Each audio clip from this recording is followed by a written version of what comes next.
City of Lilburn, thank you so much for taking a Friday afternoon to come and pack this house. We are so grateful. A couple of months ago, we went to Montreal, and as we were so excited about the city, I said to my wife, babe, we need to go on a guided tour of this place. We can't just walk around and see stuff and hoping for the best. So we joined a group that took us where we've never been before. And the same is happening here. We've never been down this road before in the extent that we're going, and so we needed a guide. And our guide is Toole Design and Ian Lockwood and Eric and Christina, who are maybe wanting a standing ovation when they walk up and down. I'm not quite sure. But this has been a fabulous week. We have seen us build this room utilized every day. We saw the level of inquiry and interest in this process. And what we've discovered as a team here in the city is that there are a lot of people that do this work. But often it's cookie cutter. The same project that's done here could be done in Ohio or Oklahoma or Minnesota. And we said this city is too much of a gift just to make it another normal city. There are 17 cities in Gwinnett County, and we're not competing to be like any of them. We want to be Lilburn. There's a uniqueness about this place that we will give our lives to embrace and not change it to be something else because that's the cool and latest thing. We want to express this city the way we've always done it, with intimacy and with where neighbors become friends. We do still hold our highest value, and that is safety. It's in our vision statement that we want a safe city, and so we keep adding police officers. This past week I swore in another one, several weeks ago I swore in another one. So Ian comes via Jenny. Jenny is our city manager, and they work together on projects in Savannah, and there was a lot of learning going on there, why Savannah is so walkable, why it's so lovable, why you can get your head around it, your hands around it, because of those crazy parks that they have everywhere, and that's been a real inspiration. Jenny stirred the relationship again with Ian, and when we met Ian for the first time on a Zoom call a couple of months ago, I think that it could best be described by Emil Puella's most recent, he got re-elected, and he said, I'm so glad I'm re-elected, I get to see this. And that was the framework by which we just kept pursuing forward with Toole Design. That's a good impression. Do you want to introduce what we're going to do? Sure. So a lot of you have taken part in various activities this week. We were so excited to see, Rebecca, 140 or more people. And Rebecca worked tirelessly to get the word out about what we're up to because it's so important for you all to participate. We are a subset of you as staff and as the mayor and council. But I just want to thank Rebecca for doing an exceptional job with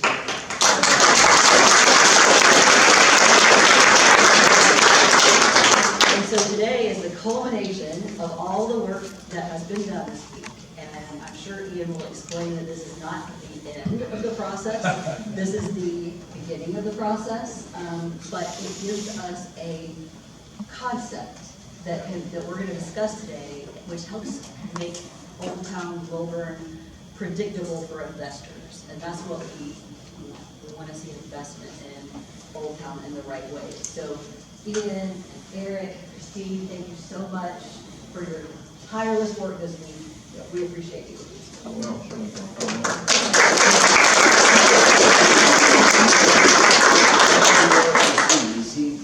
Any question and answers at the end? Oh, there you go. Ian Lockwood. Thank you for coming.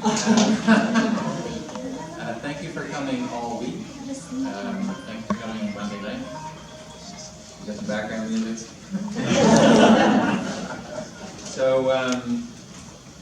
let's see. We're here Friday afternoon. Normally, we would have presented Thursday evening. Our start ideas, and we would come back for a second week and do the drawings, and then present Thursday evening. But because the city had some important meetings coming up, we crammed everything into this week, and so we couldn't finish it by last night, so we stayed today, and postponed our flights until this evening. So we're doing this afternoon and we're going to take off. But to meet your needs, we put it all together. So thank you for coming in the afternoon, first of all. I also want to thank the city staff. What an incredible staff you got, and the mayor, and all the board people. We have people from all sorts of different organizations come and meet with us. We had a terrific turnout on Monday, and you can see all the input. You can also see a lot of our draft drawings. So remember we said at the beginning, some of you heard this, sleeping is a sign of weakness. So we've been up very late, 3 hours in the morning, drawing what you're going to see. So there's 3 of us on the team. Not one of us has seen the whole presentation, so we haven't gotten through it together either. So we were literally putting the slides into the presentation while you were sitting down. So we worked to the very end. So if you have a few hiccups, that's why. We were working to the very last second. So while we've been personally, me and Lockwood, I'm a transportation engineer with the Toole Design group, and we have Eric Childs is a landscape architect standing over there. Christine Wilson is also a landscape architect. And so the 3 of us hammered out these ideas. But they're not really just our ideas, they're based on what we heard on Monday. We're not from here, but we are really good at designing streets and things like that. But you know your community better than anybody. So we tried to translate what we heard into these drawings. They're all draft. This is just a concept. These are just concepts. Every single one of them is going to require more work and kicking tires and further study and so forth. But the idea is to look at what's going to happen in Old Town, balance of Main Street, maybe around the City Hall and so forth, to see how those spaces work together. So you're not working independently on one little bit by itself and not thinking about the bigger picture. So that when you do part of it, you know how it fits in. This started as talking about the downtown, or sorry, the city park expansion. But it was really difficult to do in a vacuum, and so we thought, well, what else is happening around town? And then that came, well, we're not really sure what's going to happen. And so instead of designing in a vacuum, we have plans for, or concepts for a lot of the parts of the downtown, which we'll show you. So when you do the expansion, it fits into a bigger picture. You're not redoing work or spending money unnecessarily. So when you build something, you can build it knowing that it will be compatible with what we do after that. So let's see. So we're landscape architects and planners and engineers, and we write a lot of standards. We had a charrette. That's what you were participating in the last part of the charrette. And it means a collaborative workshop in which all the resources, the people, the maps, your guidelines and so forth are brought into a place, and you gather and you design and finish by a predetermined deadline, which is right now. So we got here on Monday, not knowing very much about your city, and had to absorb a lot of information, process it. Yesterday we were doing design and discussion, and last night and early this morning we developed products, and now we're going to share these products. So it's kind of a pressure cooker type process, but it kind of sharpens your pencil when you have a definite deadline. So here we are for the presentation. A lot of you have already participated in the opening meeting in our open studio. What this was about when you came into the meeting on Monday night was envisioning, like just imagining what Lilburn ought to be like, not necessarily what it is like or what it could be in a year, but what should it be like long term. And so that's our vision, and then we work back to today. to make that vision happen. Just a couple of review things. Some of you didn't attend Monday, so we talked about parks and how we want to embrace them with natural surveillance, like windows and doors within the park instead of the back of the house or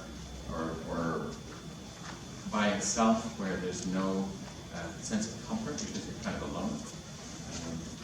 We talked about how to use street networks to create value. Everyone knows where the most valuable block here is, and you don't even know what city it's in. It's in the middle of the park.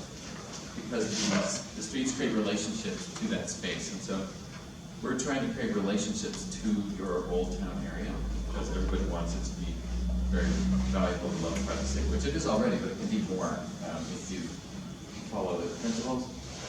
We did a site visit. Luckily, we had a good map. And oops.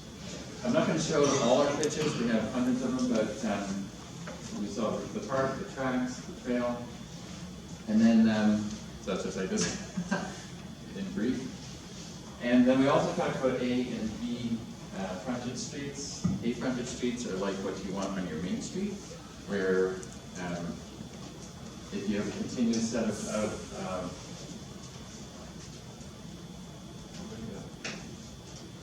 so you have a continuous set of facades, because then you have an engagement, so you don't have to focus on missing teeth like surface parking lots and so forth. So your main street wants to be a complete set of businesses with enough glazing on the ground floor so that you can see produce in the windows and so forth, and you think, hey, I'd like to go in there. And the more engaging you can make your main street, the further people walk, and the more successful your businesses will be. So your A streets are nicely contained by facades. And then your B streets, the other streets, that's where you have back of house things like servicing and trash pickup, and sometimes that's on an alley and not in a B street. And when you have a park, you want this surrounded by paved frontages. You don't want dumpsters and surface parking lots holding edges of your parking lot. You want businesses or homes or something facing the park. And that creates what we call high-performing streets. So whether it's residential or townhomes or higher density or retail, you get a nice walking environment. And the street is more successful socially and economically for your business. And then we showed you a couple examples. I'll just show you a couple of slides from the examples we showed them at the end. So this is South Bend, Indiana. That's their Smart Streets initiative. When the city was failing, we helped them reimagine their downtown. And then underperforming streets like this turned into highly performing streets like that. And you can see investment came in and people walking and such. Now that's a completely different city than here. So we don't want you to do this. We want to do something that meets your vision. And then we showed you a little place, also a population of 16,000. It's a little city in Texas. That was their main street when we showed them. They thought they needed more parking. That was the real problem there. So we thought, well, maybe we could do something else. And that's what we did. Not the same view, by the way. This is a new building where the previous building had fallen in. And so what was the real problem was the sidewalks were too small and they didn't have street trees, and nobody wanted to be there. So we made it a place that people want to be. Now all the stores are filled, and the businesses that are missing are now filled in as well. And of course it's very successful, lots of events, and so it became a happening place when it used to be just deserted. And then we did the square. This was the only place you get food when we got there. And what was the problem? Parking. Parking. So we turned that into that, and we two-weighted all the one-way streets. We made them flush, and we created things for people to do. And now that all the edges are occupied businesses, and we made the streets flush, which means curveless. You're not walking up and down vertical curve. And here's people who all have mobility impairments who can now use the entire square equitably. It doesn't cost anything more. It's just designed for everybody, not just for able-bodied people. So their square is enjoyed by everybody in the city. And we designed it to be family-friendly, so little kids come, older folks come. This this guy comes like a couple times a week and meets his friends there and chills out. And so, so we shared all that with you on Monday. We had these visioning tables where folks answered 4 questions, and you'll see the answers to those summarized in the middle. And then we had stakeholder interviews and meeting different businesses and that kind of thing. So the first, these are your goals. We also looked in your official document, growing responsible towards a vision, being friendly to businesses and getting a high quality set of businesses, transforming US 29, that was a really popular idea of changing 29. Creating a magical old town. That was probably the, like on everybody's mind. Let's make Old Town even better. And then and building trust, public trust and engagement. And that's why we did this whole process here. It was in a public venue. People could come in and see what we're doing. Nothing was done at the offices. We did it literally in this room. With usually somebody from the city was with us, except when we were here. And this is the sorts of things we heard. So the first question was, what do you like and wish to preserve? And there's lots of things people like here. Community gardening, the trail was a big one. The park, the small town feel. You know, these are the qualities of the place that everybody wants to preserve. What do you not like and want to change? That's an issue. Everybody wants to change 29. It has been altered by GDOT or whoever to reward through traffic going quickly. And that has resulted in a barrier in your city. The north is completely separate from the south. And so it's hard to cross, and it's psychologically separated as well. And because of that design, it has really disadvantaged a lot of the businesses. You know, it started as a stagecoach route, one lane stagecoach route, operating at 4 to 8 miles an hour, because that's how fast the horse walked. And so after, was it paved in 1940 or something like that? Anyway, it's been, 42, okay. Thank you. And then it just keeps getting bigger and faster. And we think, based on what we've heard, that the role of 29 is inappropriate today. 85 was built. If you really want to go long distance quickly, there's a great route for you to take. You don't have to cut through the heart of Lilburn at 40. Well, they don't go 40 miles an hour, that's the speed limit, but we've crossed it a few times, and it was not comfortable. People for able-bodied adults, I can't imagine if you couldn't walk very quickly or you were pushing a baby carriage. So that thing needs to get slowed down and made compatible with the city. That means working with GDOT. So they probably won't like those ideas because they're all about rewarding fast traffic. But I think I'll show you some precedences that you can use when you go to speak with them. And what's missing? Cool stuff on Toole Design. There's ice cream right across the street. So everything in here we try to incorporate into our thinking, like more trail connections. Eric is involved with was it Swim to Lilburn Trail when we go across the Lilburn. Yeah. So we're thinking about how to integrate what we were doing with what is this larger trail project coming on. So we took all that into account. Some folks want an art center, community center in the park. So there's a lot. Everything we could, we tried to incorporate into the design. And the values. These are sort of the intangibles that help shape the design. Small town feel, community involvement, safety, pedestrian friendly. Yeah, that sense of community is really strong here. And interesting, sometimes we met folks and we didn't necessarily agree, or they didn't necessarily agree. But there's one thing that everybody shares. Everybody we met wants the best for the city, without exception. So now if we can all start pulling in the same direction and on these ideas, then we can actually make a lot of them happen.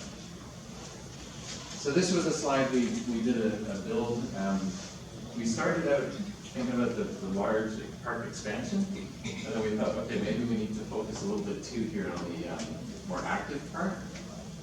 West downtown, we have a couple of ideas for the Main Street. How do we connect the Old Town area with the City Hall area and what we call the Uptown area? Lawrenceville Highway 29 is a big concern. And then the entry sequence into town is kind of lacking. You'll see that in a minute on a picture. But make that stronger. And so these are the areas we focused on. And so when people came in, these are the parts of the city that we weighed in on. People want to talk about the whole city, but we focused on that. So let's talk a little bit about, we're going to start from north to south, because that's the least interesting, gets most interesting as we move south.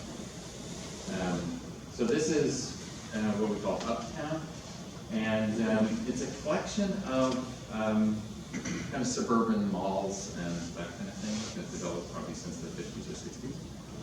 And so just imagine that as a more walkable, beautiful tree-lined mixed-use place. And I just want to talk just a little about what mobility means, and then you'll see why this ties in a second. If you talk to a conventional transportation engineer, they'll say mobility means movement of people and goods. And that's something that you need to disagree with, because that means Lawrenceville Highway needs to go faster with more cars down it. But what mobility really is in cities is the populations, all of us, all our kids, people who aren't here, students, that kind of those, all of those populations, there are capabilities and strategies to move or access what you need to live and thrive. And so that speeding is actually reducing your ability to live and thrive. And so it's not cool. So there's lots of different types of folks who live in cities. And this is why we move. We move to do all of these things, go to the doctor, go shopping, go to work, that kind of thing. And so we move to access things, and cities are about bringing people together and resources together and land uses together so we can access them.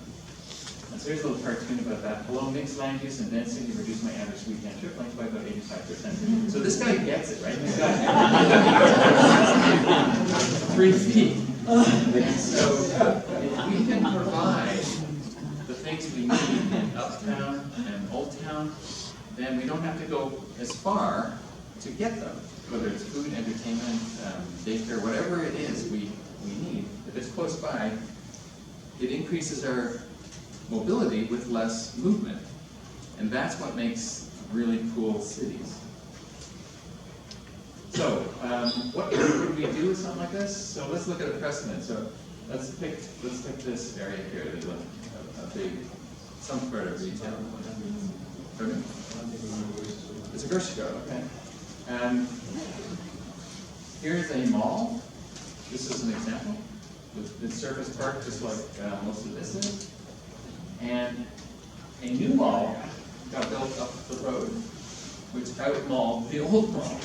And everything went out of business here in this entire mall except for the building. And so the mall owner said, hey, let's fix our mall and out-mall the new mall. And so better terrazzo floors and sculptures and everything. And we said, well, now how about you just tear your mall down and start over? And he said, I took a lot of money at this mall. And anyway, we helped him imagine it get torn down. And so there it is.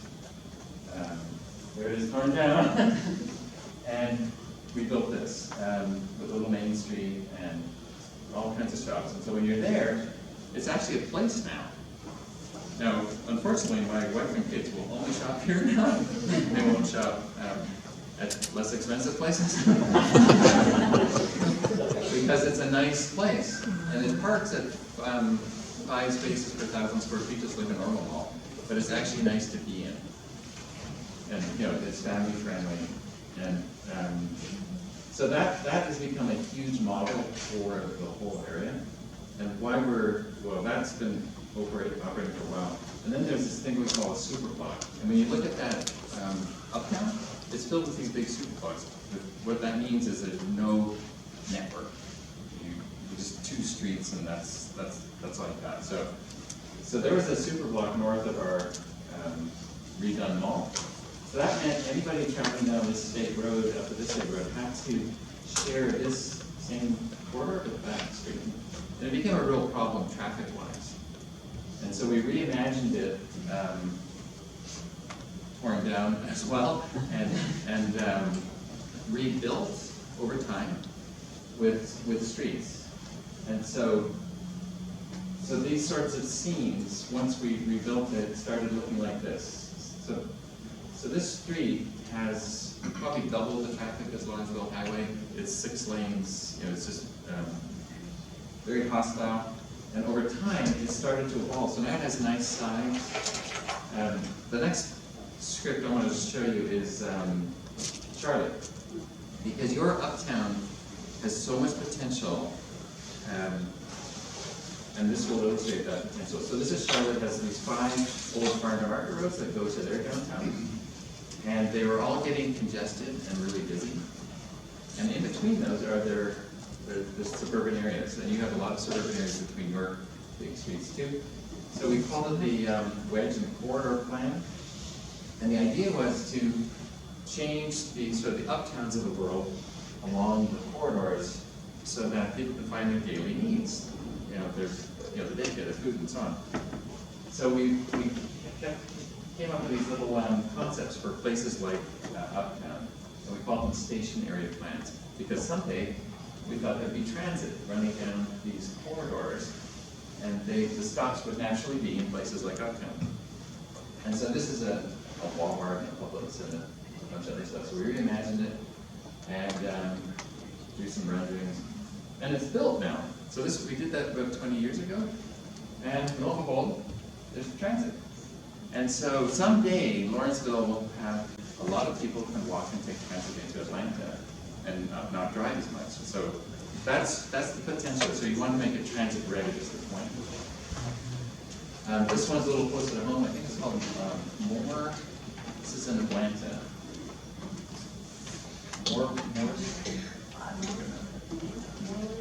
Moreland, 10 points. So we did this project a while ago, and it's got all this industrial land around it, and it's got a market station right there. So that's kind of a waste to have that next to that. So you want your density near your transit, so more people take the transit. And so we planned this mixed-use development. That's what it ended up looking like. There's a little main street, and your front Moreland Avenue, and that's how it looked when we got there. You see all the service parking lots and everything. There's the MARTA station, and I just want to focus. There's the MARTA station. There's an underutilized piece of land, and that's the old parking lot sort of industrial place. So that turned into that. So this is the main street. This is built now. There's fronting what was a really hostile arterial street, and this is what it looks like when you're there. So it has a little green space too. So it can actually happen here too. It's just not happening just before, but it's happening all over the country, these sorts of projects. And so that's the kind of thing that we'd like to see happen out there. Now the highway. So that's what it looks like right now. Very fast, very hostile. When you're around it, it just smacks of, this is car territory. This is not where people want to be. And if you're not in your car, you're out of place. And when we were crossing the street, we called it intimidated, actually. And this is Alpharetta. That's also a state road. It's also 4 lanes, but the design is different. So if you can change the design of Lawrenceville Highway, you can get something more like that, which would sew your city back together. So how do you do that? So we drew a sketch, and this is the right of way you have today, 100 feet. The curbs, we didn't move the curbs because it's expensive to move the curb. But there's things you can do on the edges, and so these paths, you can ride your bicycle on each side so you get the crossing comfortably. You place street trees between the bicycle paths and the street, so it's comfortable. Right now, the sidewalks are right up to the curb, and cars are going past at 40 or more miles an hour. And some of these right turn lanes, there's right turn lanes all up and down there, because the cars are going so quickly, GDOT wants to get the right turners out of the traffic stream so the people behind them can keep speeding. So what would help your city is if we could slow it down, so you don't have to put in right turn lanes and deceleration lanes and all these sort of highway type thinking attributes onto your street. And then crossings and basically just make it friendly so you can cross the street and walk and ride. And it still has 4 lanes, so it's not like we're saying you can't drive through here, but you drive through on Lilburn's terms and not on some sort of highway terms. And then the entry into town, into the main street. We didn't have time to draw everything, but this is a developer that's interested in developing the parcel on the west side of the main street, is the highway. And they originally were going to build big commercial up against the Lawrenceville rather, a drive-through use, which you don't really want on your main street, and then a parking lot, a dead-end parking lot on your main street.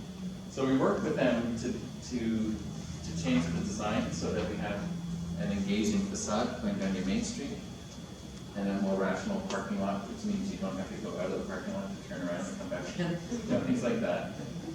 And lots of places to set up tables for outdoor dining, which doesn't really exist very well there. Anyway, the developer was hugely happy about these ideas and is implementing them. So this kind of process works. And then over time, you could imagine changing that right turn lane to just turn like a normal street onto Main Street. And then you could have on-street parking and some more street trees, so less flooding and less impervious surface. And so those sorts of scenes could evolve to be a more contributing city-friendly mixed-use type development. Now, City Hall area, so we're working our way down. I'll just zoom in a little bit. So City Hall is right here. That's where right now. And Main Street curves around with some good roundabout. Now, there's a few issues that we had with the design of this, is that these townhomes are really nice, and they actually face the street. So when you're walking along, it's actually a pleasant walk. But these ones don't. These ones back to actually City Hall. And it's not good urban design to back to the street, let alone back to a street where you've got your most important civic building. And so that kind of detracts from the experience here. And then the other thing, there's no civic space associated with this the City Hall, so we thought maybe we could have some ideas for that. So we'll blow it up into the townhomes that back onto the street. That's the church parking lot. Now, a caveat here. The church hasn't seen this, so no one can tell them because we just drew it. But if they were interested and if they were willing, we'd like to talk to them about changing the parking lot, and you'll see how in a second. So what we were thinking was there's City Hall. Maybe we could do a civic space here. Maybe the whole square could be contained by buildings with natural surveillance facing the square. We thought of a sculpture garden in here, something like that, but the idea is that you have a little civic space fronted by buildings. And what we did here was we extended this street across here, and because they back their buildings to the street, we put in a little alley and we built some other townhomes here that actually front the space. So now it's doesn't change any of the existing townhomes, but at least now we have a front facing the civic space. So that's just an idea. Again, completely it's up to you if you want to do that ever. Okay, then moving down. This is West Old Town. This is where the garage is being built with some housing attached to it. You probably know this big garage. And we didn't have a whole lot to say about what was going on there, except for, this is the design, those are the homes, and there's the garage. And there's a cobblestone street proposed along it, which is, I think, pretty cool, with the trail coming through. So what we would like to do is, while it's not built, design it to have safer, slower speeds. So the proposal here had a 27-foot wide street, which of course encourages faster speeds. Just narrow it to 20. The average car is between 5.5 and 6.5 feet wide. You don't need huge swaths of street for that. And then, if you narrow the street this way, then it creates a lot of space so you have street trees. And so those are two of the key traffic calming measures we're hoping to do more in Lilburn, is to narrow the streets and enclose them to keep the speeds down. And you'll see that on Main Street in a minute as well. Because the roads go through there so fast today. I don't know if you've felt it yourself, but we were trying to measure the street the other day. And again, it wasn't comfortable. And that's your Main Street. And so now I'm going to pass the baton to Christine, and she's going to talk about Main Street. We're going to be passing the baton a few times, depending what shows up on the slides. Okay, so Main Street, between here and Old Town, this is just down a little bit, looking back up to where we are now. So the street, like what would say the curb-to-curb dimension here is 24 feet. And so the lanes are about 10, and then there's the 2-foot gutters. There's the brick pavers that buffer like 1.5 feet at the back of the curb, and then 5-foot wide sidewalks. And the right-of-way does change a little bit along Main, but the narrowest part is 45 feet, so we kind of worked with that.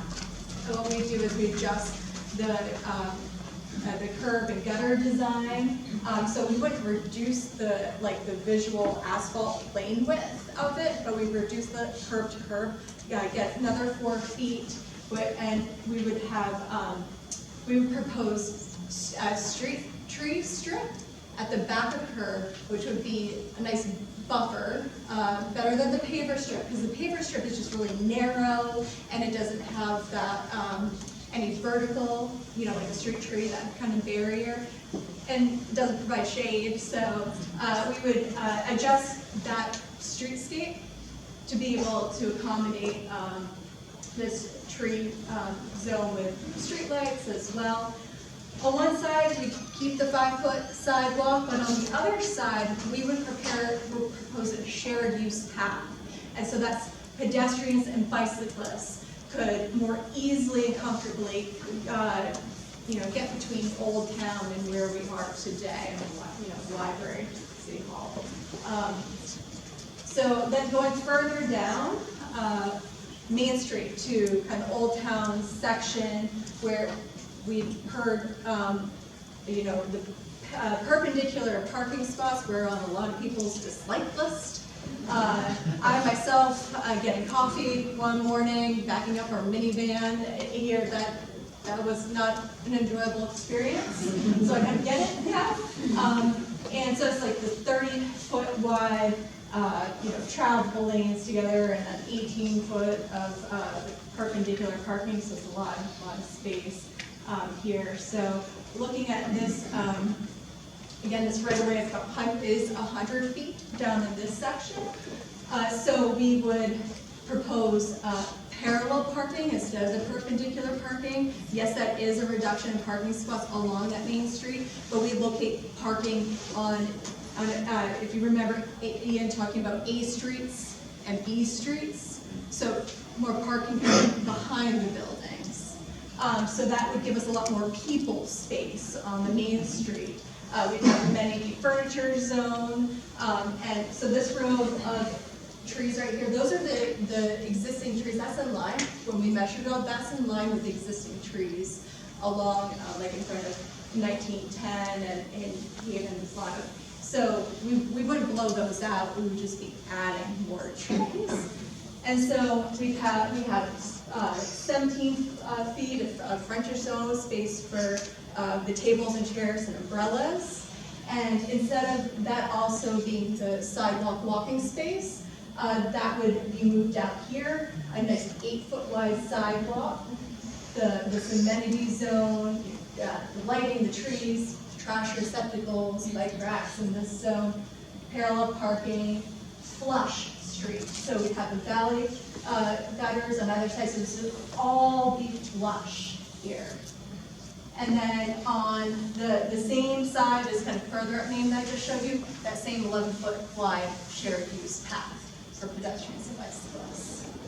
So that's Main Street, and now we're gonna move onto the park. So I'm gonna hand it off to Eric to get this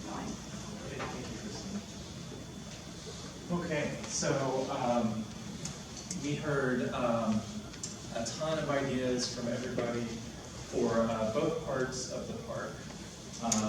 The current Lilburn City Park that is here, and the city actually owns these, this 22-acre parcel that currently holds the old cement plant right here. So we're going to walk you through a number of ideas that we have there. So the way these next few slides are going to work is, each of these numbers corresponds to some kind of element or an area in the park, and we've just got some images put together that illustrate some of our thoughts around that. So the first thing I want to start off with is picking up on what Christine mentioned, the flush streets. So she was talking about Main Street up here between First and Railroad, and not only are we proposing a flush street there, we actually want to provide flush streets all around Lilburn City Park here in this kind of core space. And the reason for that goes back to what Ian was talking about earlier in terms of accessibility. You encourage more people to use the park, accessible to all ages and abilities. And also, by using materials, by using street trees, and removing curbs, that actually helps, that combination of elements helps slow drivers down. So we're creating slower speeds all around the park, which makes it more comfortable to get into the park from these townhomes or from these parts of Main Street. And we're also introducing a new street down here, so you can kind of see, I don't know if you can see underneath, but like the northern part of your current walking loop is right there. So everything's kind of getting shifted north, so to speak. And those two parking lots that currently front your park, we're relocating parking and consolidating where it makes sense. And so I think you probably saw an image from this is the small Texas town that Ian mentioned earlier. But these are a number of examples that give you a sense of not only what flush streets or curbless streets look and feel like, but also what kind of things can happen on them in terms of hosting festivals, food trucks, that sort of thing. Okay, so the second piece kind of refers to how the character of this part of the park and how you get in the park and then what it feels like. So, when we visited the park, clearly the walking loop, the running loop is very popular. We want to maintain that. So we still envision that crushed gravel surface, and we did measure. I think we got right at 400 meters. Was that it, Ian? So we heard that. That was important to some folks. But we also heard from a number of people in the community, like the owner of the dojo, who uses the park today to help send the kids out who use that space. So by making it safer to get into the park from the edges, that's part of what we're after too. And then in terms of getting into the park, so we realized, from Main Street, basically at the top of Main Street, going down towards the tracks, there is an elevation change, so we recognize that and are thinking about ways that to gracefully get people into the park without resorting to ramped switchbacks or stairs. Like, we want to make it welcoming and comfortable for everybody. And of course, I would be remiss if I didn't mention the food truck, which I believe showed up on one of our word clouds as something everybody loves. And so we wanted to find a place for that. If I go back, I think, again, our first idea was somewhere up there, but we are open to suggestions when it comes to that. So let's talk a little bit more about this.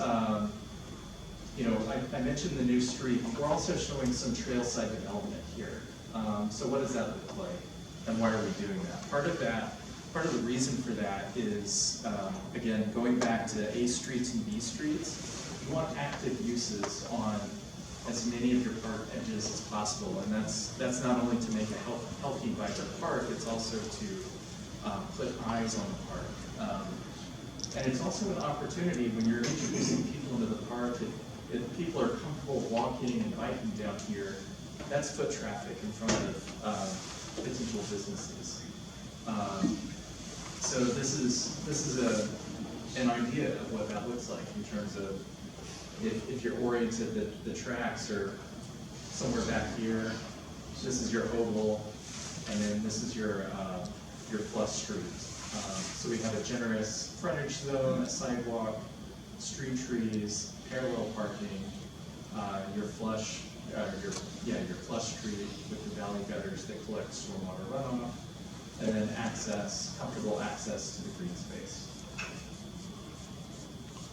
And this has been done in other places. You know, famously, Greenville and Travelers Rest in South Carolina are that's one of the shining examples in the region, but there are a number of different examples. And we had to put an image of an ice cream shop because ice cream was one of the biggest things that people wanted to see. But there are opportunities not only to tie, these are opportunities for businesses to come in and thrive, but also for people to use the space adjacent to a development like that with splash pads and that sort of thing. So 5 and 6 refers to a couple of things, and we'll get to this feature here in a second. But 5 refers to the cultural/arts center that is a desire for folks. It also refers to the current area of the playground, and we want to keep that area, but also think about different ways to expand the idea of play. And then 6 refers to basically creekside use, which could eventually become lakeside use. So I want to talk about nature play and water play. The playground you have is a great start. And there are also examples to build on that and give kids more opportunities to experience different types of play, potentially with natural materials, or to kind of test their strength and balance in a number of ways. These 2 images are from the Children's Botanical Garden, the Children's Garden at the State Botanical Gardens in Athens. If you haven't seen it, if you have kids, I highly recommend it. Mine go crazy there. And then water play as well. If we're introducing access to the creek, if we can clean up the street, Camp Creek, and make it more accessible and engaging, there are opportunities to incorporate water play directly adjacent to the water, but also something could be constructed off of that could tie in that concept. And then 7, 8, and 9. So I'll speak to those elements, and then I think I'll pass it back to you, Christine. 7 is the Wind Russell House, an idea of where that could be relocated. And why we're locating it there is because this is something I haven't talked about in this concept, but we're trying to set up a number of views here. So if you're down here, it's kind of it's certainly a focal point, and there's different ways you can see it if you're coming off that road, that street. 8 is is Lake Lilburn, which was a point of discussion all throughout the week. And people got excited about it, and what it is really just expanding Camp Creek, making a place for stormwater retention. And the idea is that the immediate edges would be floodable to an extent, but we also wanted the park and the edges to be usable as well. And then of course you've got an amazing site feature, and there are ways to engage that, perhaps through a dock and a gazebo. And then 9 are some cottage-style developments. One of the ideas that we heard throughout the week and received some interest in is how can we incorporate more housing opportunities, and not just more housing and more density, but a variety of different opportunities. And this site, this 22-acre site, is currently wooded for the most part, with the exception of the cement plant. So how can we sprinkle in some rustic experiences into that site? And so these are some images that kind of illustrate what we're thinking, both in terms of Lake Lilburn, the Wynn Russell House, but also the cottage village. And then I'll jump back real quick because I have some images of trails. So there's a trail system that extends through here. So we're bringing, this is the existing Camp Creek Greenway, and we're bringing folks across Lake Lilburn along this greenway by the Wynn Russell House, and then we hook up with the Greenway spur that still is shown right here. And then a few more images that just illustrate the different ways that you can incorporate activities along these trails.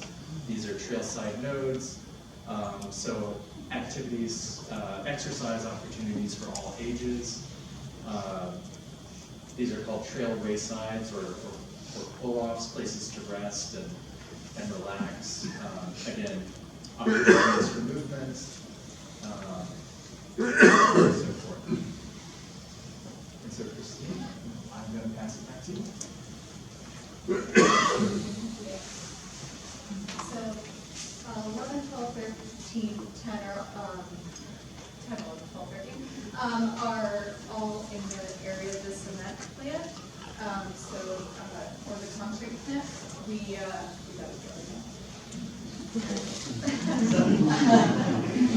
It's quite a large area. In the back right, kind of facing towards the train tracks, there is a grade change, some routine, and it's notable that the topography, so it's kind of this big bowl, and again, the scale of it's quite large. So what we would propose to kind of reforest the edges, but have another kind of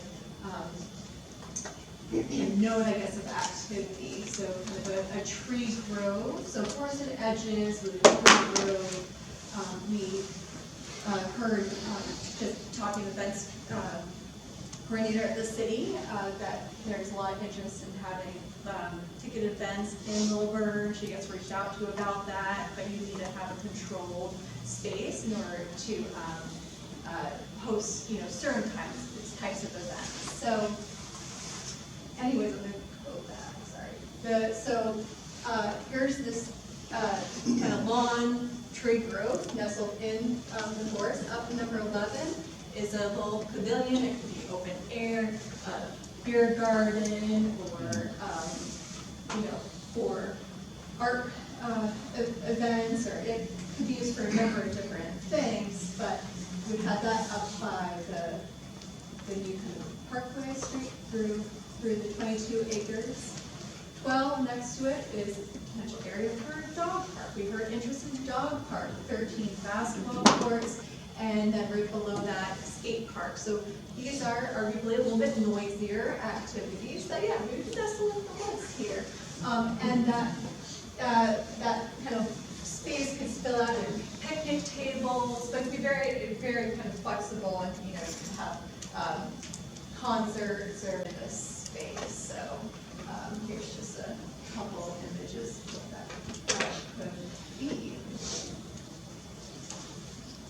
And then finally, this is the 22 acres that's over by Killian Hill.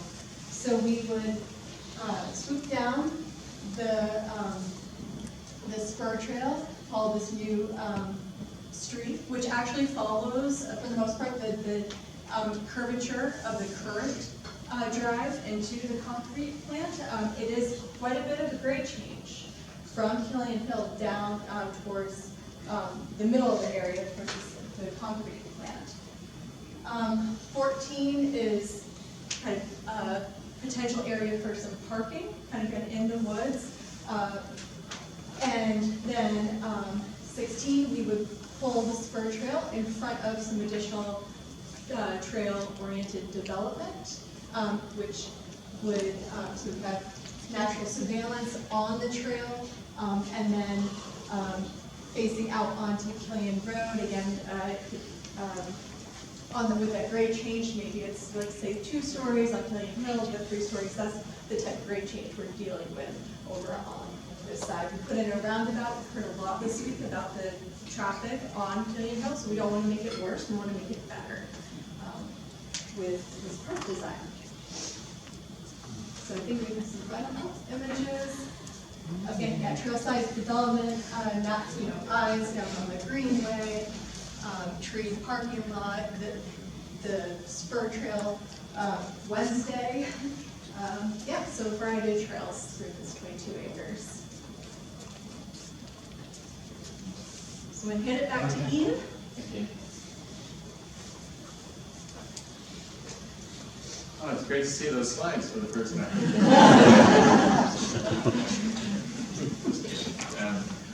So today, the Old Town doesn't have a lot of access, but getting the street out to, like, more like a parkway, I suppose, out at the Killian would be great. At some point, there may be a way to connect through the west side of Old Town, this part of the city. So then you would have access to Old Town from all the different directions of the city, which makes Old Town more valuable and more central. So that's what the network is about. And then we would add some network in here over time to help break up the super blocks like you saw with those mall redevelopments. So those are the big opportunities for new network, we think. And so we've covered all of the areas, and I think the next ones are about next steps and priorities. And we literally just did not have time to write them down, so I'll say them orally. But there's some short-term ideas in here, and there's some longer-term ideas in here. And the shorter-term ones are things like completing the buildings along the main street in your Old Town. You probably are aware of the mostly empty block on the east side of Main Street.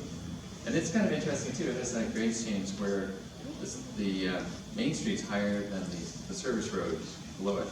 So you could have a 3-story expression on the service road and 2 on the Main Street. The townhomes are 2 or 3 stories, so it would be compatible with them. And the service would be on the service street, and then you would have a nice walking experience on the Main Street, as per the cross-section you saw. So that would be the first priority. And then probably extending the shared use path and holding the park with retail on the east side of Main Street going down towards the tracks. The next thing you would probably think about is the parking supply behind the shops. I don't know whose drawing it was in, but one of the drawings had the Main Street, and then back of the house we could fit a parking lot. So you'd probably get a little bit more parking, but it's behind the building instead of in front of the buildings. Then your next priority might be to try to connect Old Town with your City Hall, with the shared use path going up and down Main Street. Your park priorities,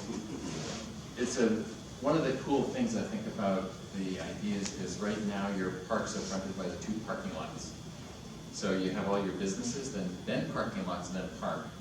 And the idea is to put the parking lots towards the railway tracks where it's more suitable, and bring the park up towards the businesses in the community. And that's going to take a little bit of brain power to figure out what sequence that needs to happen in over time. So that's something you probably want to work on incrementally over time. I like the idea that the trail system will be expanded. I also like the idea, apparently there's a lot of runners in the community, that we keep, runners love loops, so we have the loop today, and we're going to try and keep that loop, and then create a new loop around the lake, which will be a little bit bigger. And so you'll have lots of more options for your runs and your walks. We're trying to err on the side of softer surfaces rather than harder, because it's easier on the knees. Where it gets really busy, and if softer materials were out, we'd have to harden them a little bit so that they keep the maintenance under control. But regarding maintenance, the gravel crushed stone right out there now is really nice. It's very comfortable. But it's separated from the grass with a little steel, I don't know what you call it, fruit barrier or something. But the gravel goes into the grass. And so what we propose with the new trail would be we call it a header curve, but it's flush with the trail, and it's about 6 inches. And that will help reduce the loss of your gravel into the grass. It also makes a nice edge for the walk. And you don't have steel blades sticking up into the grass.